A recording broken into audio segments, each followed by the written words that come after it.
when you learn the skill set of creative, first of all, no one can take away from you. Like you can buy your own house that way, right? You got that for life.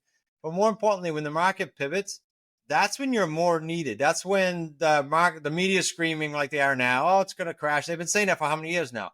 So if you understand how to pivot with creative real estate, I don't care if it's going up, down, or sideways. You're fine. Again, if you know how to create deals, because as long as we get the right terms, and as long as we know what ponds to fish in, so to speak, like when the market shifts to for sale by owners is selling on their own pretty heavy, well, don't go fish in that pond. Go fish in another pond with a different list. As long as you know how to do that and you know how to structure deals, you're not only not going to worry, you'll be excited. Welcome to the Peak Profits Podcast, your guide to maximizing returns in passive real estate investing. Hosted by Brian Morris and Chris Ward of 7 Peak Capital, we dive into conversations with industry experts, sharing insights, strategies, and stories to elevate your investment portfolio. Whether you're a seasoned investor or just starting out, this podcast is designed to give you the edge for financial freedom. Get ready to unlock new opportunities, discover the secrets of successful investing, and take your passive real estate investments to the next level. Let's get started and reach those peak profits together. Welcome back to another episode of Peak Profits. Today's guest is Chris Prefontaine, chairman and founder of Smart Real Estate Coach, a 4-time best-selling author, Forbes Business Council member, and a 3 times 5,000 honoree. Chris leads the Wicked Smart community, which operates across North America and has completed hundreds of real estate transactions, helping students do the same. He's also the host of the Smart Real Estate Coach podcast. Chris, welcome to our podcast. We're really excited to have you on. It'd be great if you could just expand on that introduction I just made of yourself. Yeah, thanks for having me on, guys. Oh, I've got 34 years in the business this year. So if I do all of that, it'll put them to sleep. But let me just give you a 10,000 foot view. And if you guys want to go back to unpack any of it, let me know. I've touched all kinds of niches in the real estate biz, from building a few hundred homes to owning a brokerage. I sold that to Coldwell Banker in 2000. And then from 2000 up till the crash of 08, I was doing my own properties. I was coaching, actually not investors back then, but realtors, high GCI realtors who just need to kind of straighten their life out. They were earning a lot of money, but they had no life. So that was all good. But during that process, we got hit by the crash, as so many people know. And I was stuck with 23 or 24 projects, all signed on personally with the banks. That created quite a nightmare. I was in that nightmare for about 4 years, 08 to 12. And then that was the impetus to do what we're doing today, because I wasn't bankable at that point. I couldn't get financing. I had no credit. I had no cash. I moved to a 1-bedroom apartment in Newport, Rhode Island. So it was pretty nasty. When I get back on my feet, I bought only through creative real estate because, again, I had no options. And then coincidentally, someone from the War College here, it was a War College on the island here in Newport, and he was going back to civilian life after a few tours in Afghanistan, and he asked me to coach him. He found me and said, can you help me? I'm going back to civilian life. I want to do real estate. That's how organically the coaching started, and that was in 14.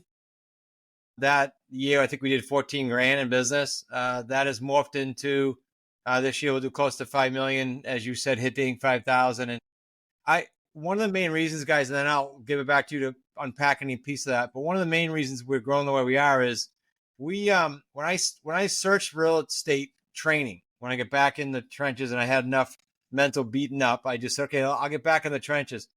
I couldn't find anything that actually supported me other than sell me a course, sell me a seminar. The marketing now is 100 times worse. Like, I just think they keep hammering courses. So I wanted to do something different. And that is, we do deals with associates. We call them associates, students all over North America, most of the United States. And when I say we do deals, we revenue share from the day they start till sometimes 2, 3, 4, 5 years. So when they have a headache or a curveball or a question, we're in it with them. We're revenue sharing, even though it's their deal. So that model works. It gives them a crutch. So anyway, that's a 10,000 foot view. I can go back to any piece of that if you want. Oh, that's awesome. And amazing success, obviously, over the last 12 years now in the coaching space. Incredible growth. And so I'd be curious, what kind of properties do you guys focus on within your coaching program? Is it a single family? Is it multifamily? Is it a mix of all? different kinds of asset classes, or what do you guys focus on, and where has a lot of that growth come over the last, 10, 12 years? Yeah, most Brian. Okay, so I teach single family for the simple reason that the shiny object syndrome in real estate. You start telling them about all the asset classes, and people start running around with the head cut off. So I start with single family, and in that process, are there other people that want other asset classes? Yeah, I have a woman that just prospects mobile home parks that are free and clear of a mortgage, so she can do owner financing. Like, there's niches within our niche. I just want to start them with basics, especially if they don't have a focus where they want to go, and especially if they need money tomorrow, right? If they want to get going right away, because those are an asset class that are pretty fluid, especially in the sweet spot, like around the median price range. So we do stay there. And then as students grow, we can help them niche down. Like I have another student that would like an office building, like I did. I bought an office building on terms. So they go, I want to do that. So we'll help them do other classes as well. This, as you guys know, this existed before banking. I mean, owner financing is not new. We just wrapped a support system around the three ways we buy and federally trademarked a few things, but I mean, it's not new by any means. Right, sure. And so, yeah, you're big on, you obviously have your books, Real Estate on Your Terms. And what does it mean to buy and sell real estate on terms? Can you kind of explain, that and kind of what you do with your students? Yeah, that was born when I first wrote the first edition of that book, and then it morphed into another one after COVID. But that was born just because when I came out of the crash, I was toast. So when I wrote it, I said real estate on your terms, meaning that's how I had to create my life. I had no choice. So what that means is just creative real estate. And again, that's been around. So we only buy three ways. We buy owner financing, as I alluded to, but we niche that down to free and clear usually. And then we buy lease purchase or control. We don't buy with that method. And then we buy subject to existing mortgages. Those are the only three ways we buy. And just for the listener to relate this to, again, a story. When I went into the crash, everything was leveraged, everything was signed personally. So the banks came looking for me, obviously. I mean, I had repossessions, IRS, credit, you name it. I had it. So now we go into COVID, fast forward a few years, we had like 70 something properties going into COVID. I maybe had 3 or 4 headaches because of the way we buy and way we exit. I wasn't concerned. My head went on the pillow every night, not stressed out. That's a far cry from what it was in 08, right? When you're signing on bank loans. So a little difference there. And just on that, Chris, like market shift, they go up, they go down. You've obviously experienced a number of them, including some of the worst times, it sounds like, ultimately, potentially in your life with the crash in 08. How do you go through surviving and ultimately sometimes thriving as well through those market cycles? And how do you teach your students kind of the lessons that you've learned through going through some of those market cycles? Yeah, here's the key thing with creative real estate. I didn't survive 08, right? I survived it. I didn't file bankruptcy, but I got beat up. But here's how you survive it now. When you learn the skill set of creative, first of all, no one can take away from you. Like, you can buy your own house that way, right? You got that for life. But more importantly, when the market pivots, that's when you're more needed. That's when the media is screaming like they are now. Oh, it's going to crash. They've been saying that for how many years now? So if you understand how to pivot with creative real estate, I don't care if it's going up, down, or sideways, you're fine. Again, if you know how to create deals, because as long as we get the right terms and as long as we know what ponds to fish in, so to speak, like when the market shifts to for sale by owners is selling on their own pretty heavy, well, don't go fish in that pond. Go fish in another pond with a different list. As long as you know how to do that and you know how to structure deals, you're not only not going to worry, you'll be excited. My wife, I've been married 39 years. My wife says to me still to this day, she'll see something on the news and say, how does that going to affect your team? How's that going to affect the community? I said, it's great. Rates go up. You know how many people now need our help? How many buyers get kicked in the sidewalk? How many sellers right now, like in Florida, sellers are panicking in Florida. What's neat is that our community has students all over the country. So it's like a microcosm of society. I get to see what's going on in different pockets. And right now, Florida is like, go pick the properties you think are the best deals because people are panicking, thanks in part to the media, but they're panicking out there. Yeah, that brings me to the point I'm thinking about too, with given the current state of the market, where we're at, and then where rates are now, I would think is a great time to leverage creative financing. Banks are more stringent, right? Could we talk about like a typical scenario that if I were one of your students or if I were to look for a creative financing deal, like what would you target, as a single family house, you say free and clear, meaning to the listeners, like completely paid off, no mortgage on the property, right? Could you kind of walk through a scenario? Is this a good time to buy and look for owner financing? And then what would a scenario typically look like if you were to target something? Yeah, let me give you two opportunities, sort of areas, Brian. Then we'll talk about, I'll just pick a deal off the top of my head. Free and clear properties represent about a third of the properties in the United States right now, and they're off market. And why I say that is some of the listeners might think, oh, well, my market's strong right now. I get this every week. Therefore, I don't think sellers would do that. No, incorrect. We buy off market properties, so free and clear. Now, here's an opportunity for you. 9 out of 10, you can Google this, it'll change, right? But roughly, last time I checked, 9 out of 10 mortgages in the United States were under 6. I think it was 4 out of 5 under 5, and of those, a quarter under 3%. Okay, so buy the list, or now you can just upload it off the software. Upload a list of those and target those, and go buy property for yourself personally or investments that have rates of 2 to 5%. That's pretty cool in a marketplace that the rates of 6 and 7. That's why I said I don't really care what's going on in the conventional world, because that's not us. Typical deal. I mean, there's so many. I'll do a sub 2 deal we recently completed. So there's one of two reasons a seller will call us, right? Or we'll get their attention. One, they might be free and clear in this zone, but one, they are not accomplishing a goal with the conventional market. It's not a problem. They're not stressed. They're just not accomplishing what they want. I bought a building that was free and clear from an owner who said, Chris, realtors keep coming to me, giving me offers. I don't want a cash offer. I want, for estate planning and tax reasons, I want a owner financing structure. This is a seller saying this, a very sophisticated seller. So I bought the building that way. So that's not stress. That's helping accomplish a goal. The other side is, okay, I'm a seller. I need financial relief like tomorrow. Well, we had a husband and a wife. One's on the loan, one's on the deed. They fell behind, not too badly. They got us in time, luckily. They fell behind like $4,100, 2 payments. They wanted out. I think they watched too many HD TV shows. They rehabbed this house with credit cards. So the husband said, I'm not signing off until I know that you'll cover the mortgage and I get 12 grand in credit card debt. Well, we don't put money down. So we say, we'll pay that quarterly. We'll get that paid off over the next year or so quarterly. And we'll buy your house for exactly what you owe on it. The realtor couldn't sell it. Well, that helped their credit, right? Because after a few months of us making the payment, they're now cured, essentially. But with a subject to, just for the listener in case it's advanced, the subject to means they sold us their property. The loan stayed in their name. They're still the guarantors, not us. We're making the payments now on their behalf. Now, unlike a more predatory technique of wholesaling or flipping, and by the way, I have lots of friends in those niches. I'm not poo-pooing them, but they are a little bit more aggressive, right, to the seller. Unlike those, we bought the thing for what they owed. We didn't lowball it. We now catch up their payments and keep the payments current.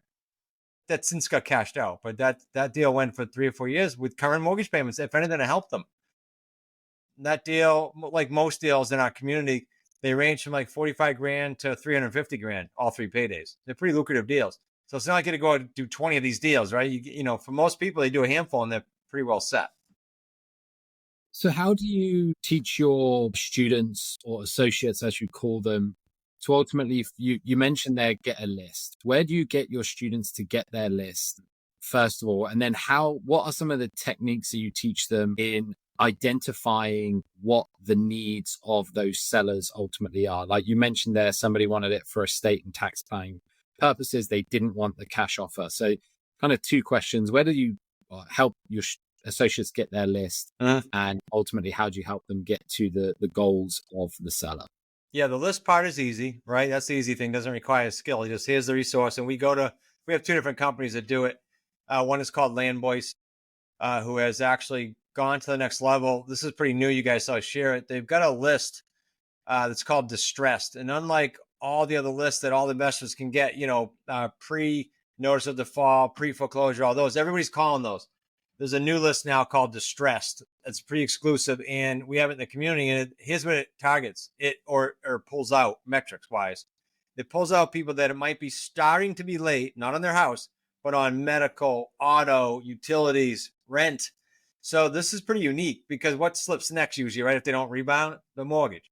So we're getting them so early. But the short answer is, Chris, they just get a daily feed of expireds, for sale by owner, for rent by owner, distressed, and then you can target lists. Like I can say, all right, Give me my 3 zip codes that I want, all free and clear, out-of-state owners. I love out-of-state owners in this market. Love them, especially post-COVID. So you can get almost any list from these companies nowadays. I will disclosure, Canada, you can't because data is protected. But in the United States, easy to get data. The second part's harder because that's a skill set, right? How do I know what the seller needs? How do I fill that need? 3 simple questions. No different than you and I would talk to our neighbor if we saw a sign go up. We'd say, hey, Brian, I saw your sign go up. Where are you going? Well, I'm moving to XYZ. Great. How soon do you need to be there? That's a normal. Then the last question is important. What if it doesn't sell? Right? Because they all say to me, no, I just want a cash offer. I go, well, no kidding. Everybody wants cash offer full price. But what if it doesn't? Well, we should probably talk. Or, well, no, I got to get there at a certain time.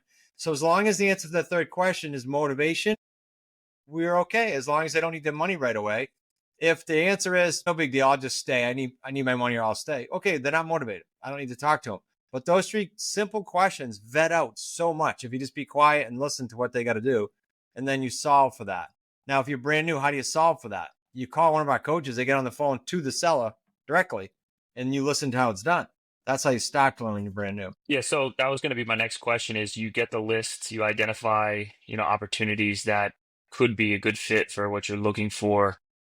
What is the typical talk track once you approach? Because I'd imagine most of these people aren't aware that these options are out there, right? They think, oh, I just have to sell with a realtor, I have to sell for cash, right? When you reach someone who's potentially in a situation where you can help them and you could benefit from that as well, what does that talk track look like? Or what is that next step for you in scheduling a conversation and or setting up a transaction that could make sense? Yeah, it starts, Brian, with our virtual assistants. Usually they'll call first. So you're not calling people looking for the low-hanging fruit. You want the low-hanging fruit coming from the virtual assistant. So once the virtual assistant identifies, I'll give you metrics. Out of all their dials as a virtual assistant, 15 or 20% of them are going to be live. And out of those, anywhere between 20 and 30% are going to be leads. Almost a third of people go, yeah, I don't know yet, but have them call me, right? So we call.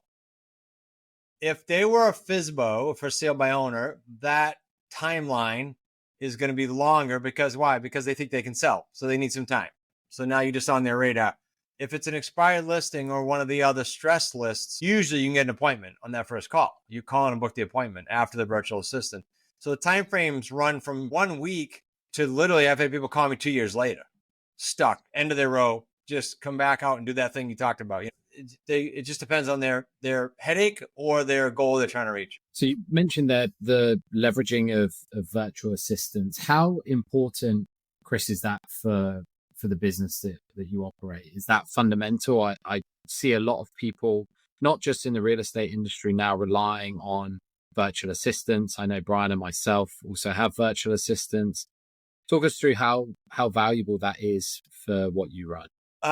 Well, first of all, I like to give the true stories. Disclosure, when I first started, I couldn't hire one, right? So I literally dial myself until I get my first 2 or so deals, and then I put one in place. So I'd always tell people, ideally, put one in place right away, right? Because you're going to pay them. You can get them a lot cheaper, but we use ones that are trained for creative real estate. Like all of them we use are already trained. That's different than calling for wholesaling or flipping. So we're going to pay anywhere between $13 and $18 an hour. But man, if you have someone 5 hours a week, they're handing you what we call property information lead sheets saying this person's open, call them. That's a lot better than you doing the 200 dials to get to X amount of leads, right?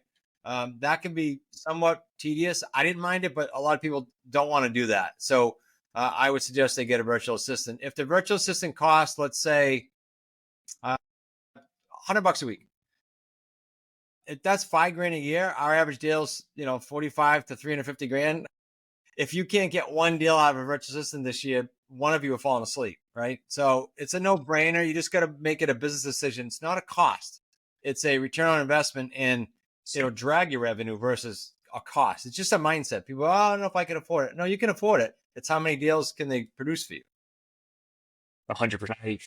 Like Chris mentioned, we leverage personal assistants and virtual assistants, and it's all about leverage and time, right? It's like, what can you get back from your ROI? And they help us tremendously. And so that brings me to my next question. If someone's working a 40-hour job, full-time W-2, is this something that can help people can get started in? And then can this transition people away from maybe a full-time job into, full-time investor or away from their 9 to 5? Like, what are you typically seeing? If I were to get started today, what would that, look like from a timetable, or how many deals would I need to do before this is something that could kind of replace what I'm doing from a full-time perspective? Yeah, most students, with very few exceptions, Brian, start part-time and start with a heavy job load. We tend to attract a lot of very healthy mostly six-figure or multiple six-figure W-2 people because they want to exit. They got great salaries, but they just want to exit.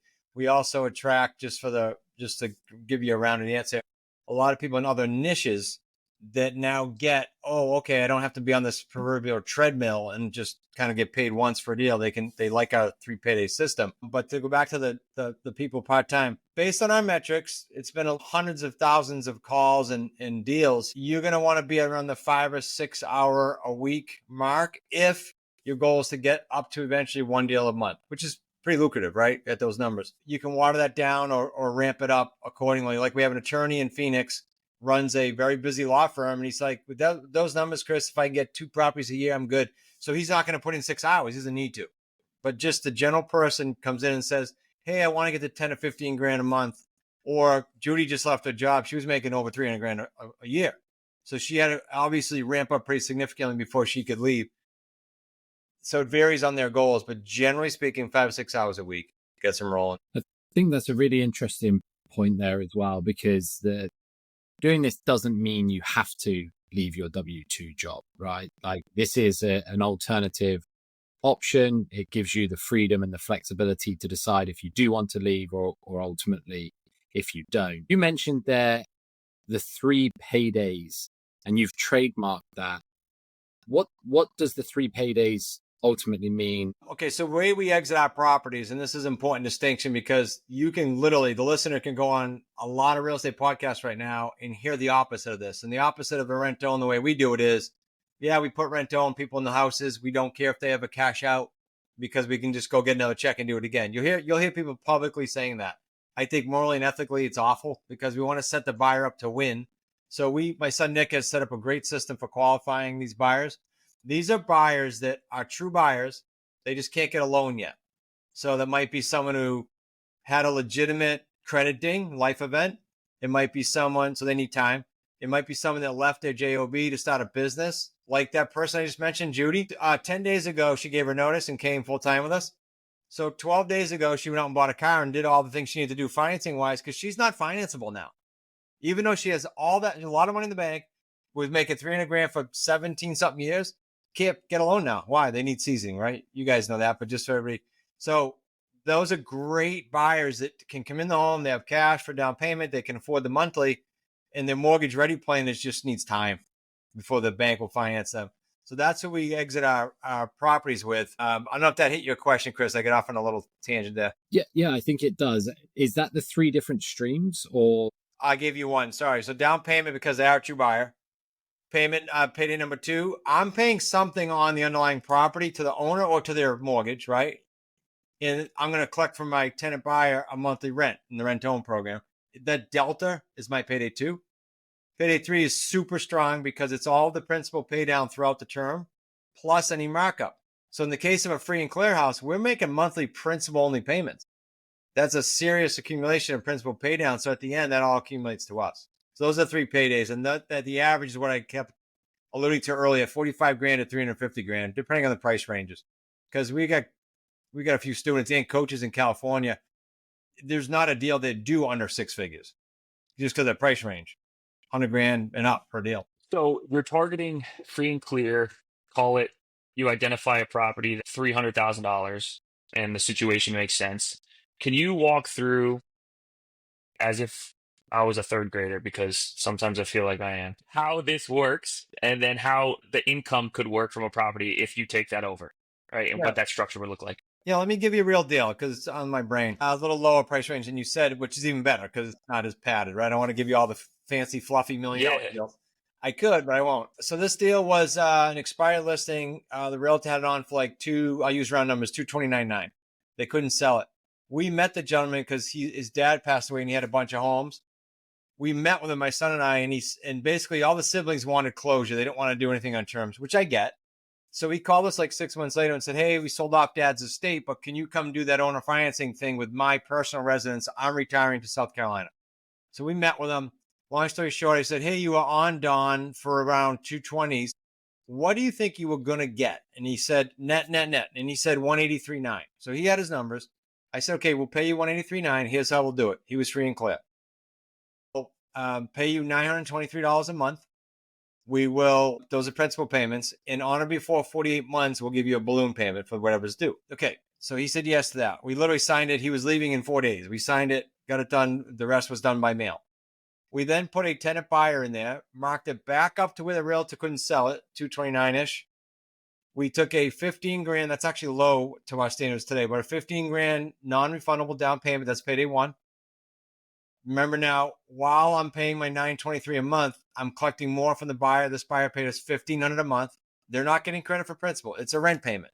If you give them credit for principal, they have no desire or incentive to get their own mortgage eventually. So payday one, 15 grand. Payday two, spread between the 1,500 and the 923. Not too bad. You got to pay an insurance payment in there, but other than that, everything goes to the buyer. Payday three was huge. This deal was over 100 grand. Payday three was the 48 grand, almost 40 something grand of principal pay down, my markup of 40-ish grand, and then the monthly spread. That's a 6-figure deal. So the metrics on that deal hold, by the way. If you could find a home for 200 or 300 grand or higher, a 4-year term, and a monthly payment of, say, a grand or higher, principal only, you have a 6-figure deal without 3 paydays. That's the metrics. I'm not saying you're going to go out and find 5 of those a month, but can you go out and find a handful per year? Yes. Okay.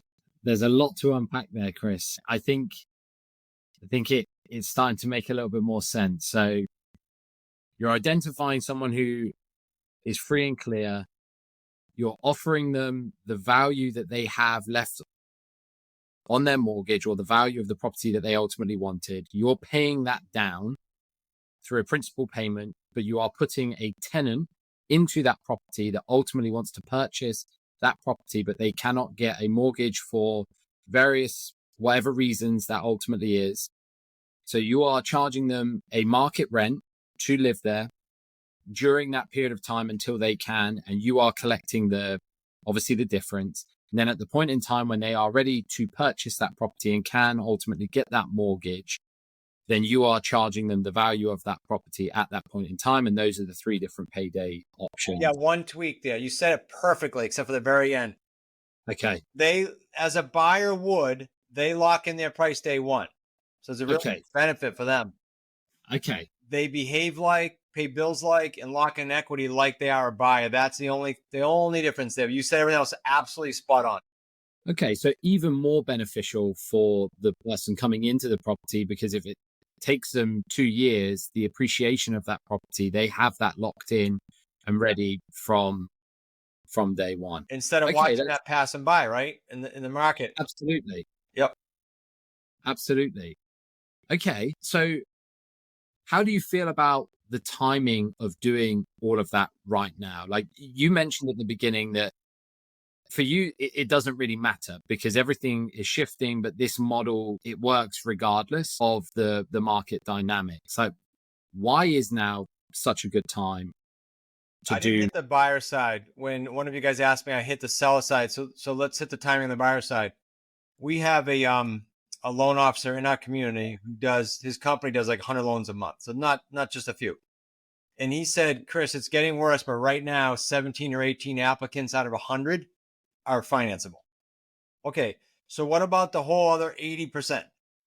I'm not saying they're all good tenant buyers. They're not, right? We got to weed through them. Our system does that and lets the good, true buyers rise to the top. But that is an enormous pool to fish in. That's why the house I talked about with the divorced couple and the house I talked about with the owner financing, all that stuff, that's why those deals couldn't sell in the open market. And we sold them like that at a better rate because we're offering out terms to buyers who thought they couldn't buy it. Like some of these guys are in tears.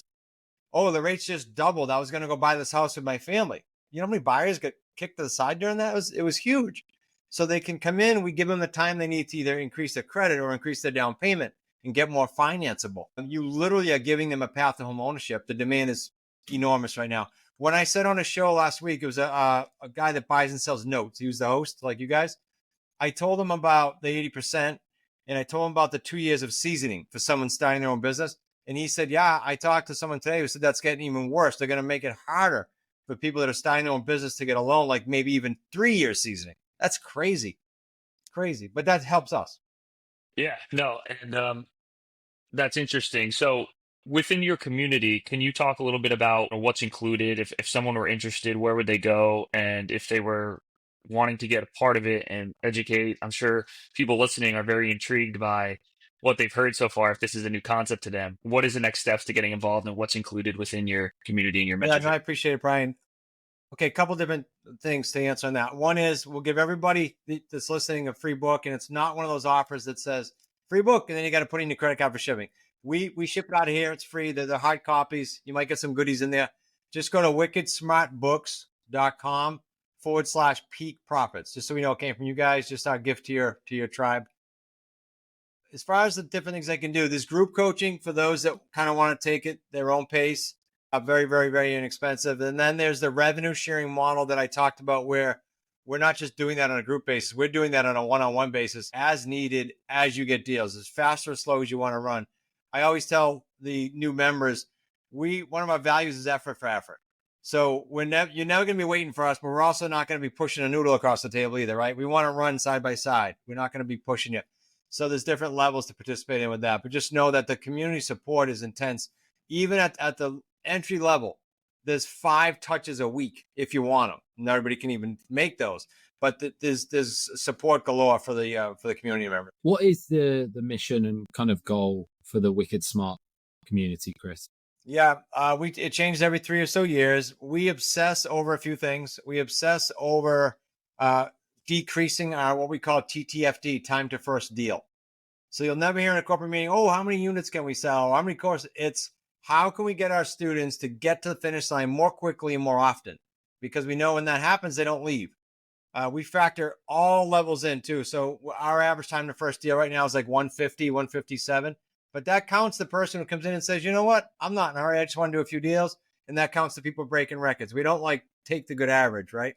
So that's what we obsess over, to turn serious and committed investors into wicked smart investors is our mission. No, that's exciting. It sounds like you guys provide a ton of support. 5 touch points a week. Imagine, something each day of the week. It sounds like Monday through Friday, there's some type of resource or coaching call or office hours of some sort. And so you providing a ton of really, really good stuff today. Where could, in addition to the site you just gave, where could people go to find you, find the websites that they need to go to if they're listening to this, so they could find out more information about your program, Chris, and reach out? Yeah, our main site is smartrealestatecoach.com. Any social media, just type in Smart Real Estate Coach. If you go on YouTube, for example, I'm big on free. I want people to test out the niche. If they want to do it, great, we'll talk. Go on YouTube. There's probably 500 deals on our channel that we've posted since 2017, like real deals. Here's the good, the bad, and the ugly. Here's how it works, so you know what to expect. So that's all free. If they don't mind listening to my New England fast pace, they can go on. I got a free workshop that we took live and then just repurposed it. Just go to smartrealestatecoach.com/masters class. And it'll be a little bit more, A through Z. Here's how it works. And it's free. Again, go take a peek at it. That's great. So after listening to this podcast, they can go listen to the masterclass and get to 2.0, and then they can go to your website and sign up. No, that's awesome. I know you mentioned Newport, Rhode Island. We went to Newport for the first time, my wife and I, last October for her birthday, and it was amazing up there. We did the mansions tour. We Nice did time to come in the fall. It's nice. it was beautiful. It was beautiful. So it's definitely a spot that we'd love to get back to. So it's a good area to live if you're up there. Not too shabby. We'll get you 2 to our event. I'll give you some VIP passes. Love to have you. Would love that. But Chris, we want to, go ahead, Chris. Yeah, thank you for your time. We will put all of the links in the show notes for people so that they can get hold of you. Again, this was really, really informative. It's definitely a niche. I would definitely recommend everyone definitely going to check out that masterclass. I myself am also going to go and check out that masterclass. I think the light bulb moment happened, Chris, as you were explaining all of that for me. And I'm sure it happened to a number of the listeners as well. So just wanted to say a huge thank you for joining us today. We'll put all of the links in the show notes as well. Appreciate you having me. Thanks, guys. Thanks, Chris. Thank you for tuning in to the Peak Profits Podcast. We hope today's episode was not only inspiring, but packed with actionable insights for your passive real estate investments. Subscribe so you never miss an episode. And if you enjoyed the show, please leave us a review. Your feedback fuels our passion to bring you even more valuable content. Stay connected with us on social media and visit 7peakcapital.com for exclusive resources and updates. Until next time, keep striving towards your financial goals and let's reach new peaks together.